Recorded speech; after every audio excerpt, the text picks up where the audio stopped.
जैसे जैसे उत्तर प्रदेश में चुनावों की तस्वीर साफ होती जा रही है, वैसे वैसे ये भी स्पष्ट होता जा रहा है कि मुकाबला बीजेपी और समाजवादी पार्टी के बीच में है और इसके साथ ही दोनों दलों के बीच में गठबंधन को लेकर रस्साकसी काफ़ी तेज हो चुकी है। और राज की बात में हम आपको बता दें कि जिस तरीके से समाजवादी पार्टी बीजेपी को ये गठबंधन की राजनीति में टक्कर दे रही है, उसके बाद बीजेपी भी पलटवार की तैयारी में है और ऐन चुनाव से पहले ये समीकरण अगर हल्के फुल्के बदले नजर आए तो चौंकिएगा नहीं। और एक और राज की बात कि जिस तरीके से कांग्रेस ने शहरी सीटों पर सपा के साथ दोस्ती का हाथ बढ़ाया था तो उसे तो अखिलेश ने खारिज कर दिया, लेकिन वो हाथ में झाड़ू थाम सकते हैं। उत्तर प्रदेश में छोटे छोटे दलों और समूहों के साथ 2014 में जिस तरह से ब्रांड मोदी को भुनाकर अमित शाह ने पूरी सियासत की दशा दिशा बदल दी थी, अब उसी फार्मूले से सपा भी इस दफा सत्ताधारी दल को कड़ी चुनौती दे रही है। केंद्र और राज्य दोनों जगह सत्ता में बीजेपी ही है, बाकी बीजेपी को प्रचंड बहुमत यूं ही मिला हुआ था। ऐसे में तमाम गुट या दलों को वांछित तवज्जो नहीं मिली। ऐसी ही पार्टी है ओम प्रकाश राजभर की, जो बीजेपी से अलग छिटक कर अखिलेश की साइकिल पर सवार हो गई। राज की बात यह है कि बीजेपी का शीर्ष नेतृत्व अभी भी राजभर ऑपरेशन में लगा है। विधानसभा चुनाव से पहले तक कुछ भी संभव है और मजे की बात है, इस बात को सपा भी जानती है। सपा और भाजपा के बीच में जिस तरीके से गठजोड़ को लेकर गला काट प्रतिस्पर्धा चल रही है, वैसे में सपा की चिंताएं थोड़ी ज्यादा हैं। उनको ये लगता है कि ओम प्रकाश राजभर जो पहले बीजेपी के साथ में रह चुके हैं, कहीं फिर से बीजेपी उनको अपने पाले में ले जाने में कामयाब ना हो जाए। इसीलिए राजभर पर अखिलेश की भी नजर है और उनको ज्यादा भागीदारी देने का वादा किया गया है।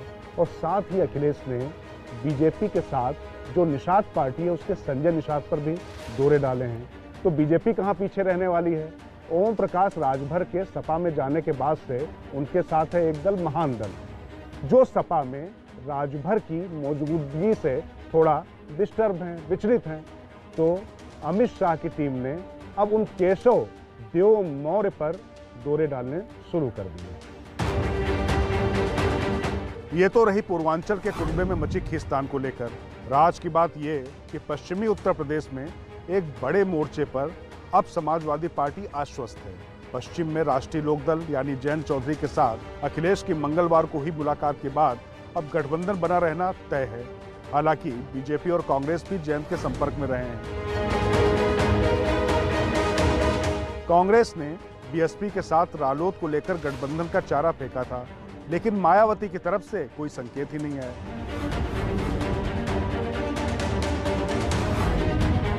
राज की बात यह कि अखिलेश ने जयंत को 36 विधानसभा सीटों के टिकट देने पर बात कर ली है, लेकिन 7 दिसंबर को संयुक्त रैली से पहले जयंत को कुछ भी बोलने से मना कर दिया है। इससे भी अहम बात यह है कि जिस तरह से जयंत चौधरी अभी बिल्कुल अखिलेश की बात का पालन कर रहे हैं, उससे ये तय हो चुका है कि जयंत अब अखिलेश का साथ नहीं छोड़ने जा रहे हैं। इसके अलावा सपा अध्यक्ष से आम आदमी पार्टी के यूपी प्रभारी और पार्टी महासचिव संजय सिंह और आम आदमी पार्टी के विधायक दिलीप पांडे की मुलाकात भी गुल खिलाने जा रही है। राज की बात यह है कि शहर की 30 सीटें, जहां पर अखिलेश तीसरे या चौथे नंबर पर रहे थे पिछले चुनाव में, वहां पर आपने अपनी दावेदारी ठोकी है। ठीक यही प्लान वैसे तो कांग्रेस ने भी समाजवादी पार्टी को दिया था, लेकिन उनकी सीटों की चाहत थोड़ी ज्यादा थी।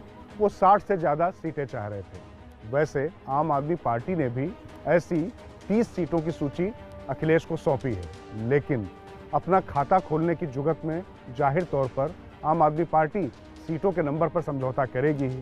तो कुल मिलाकर आप समझ सकते हैं कि अखिलेश का छोटी छोटी पार्टियों के साथ में आगे बढ़ने का बड़ा प्लान पूरे समाप्त पर है।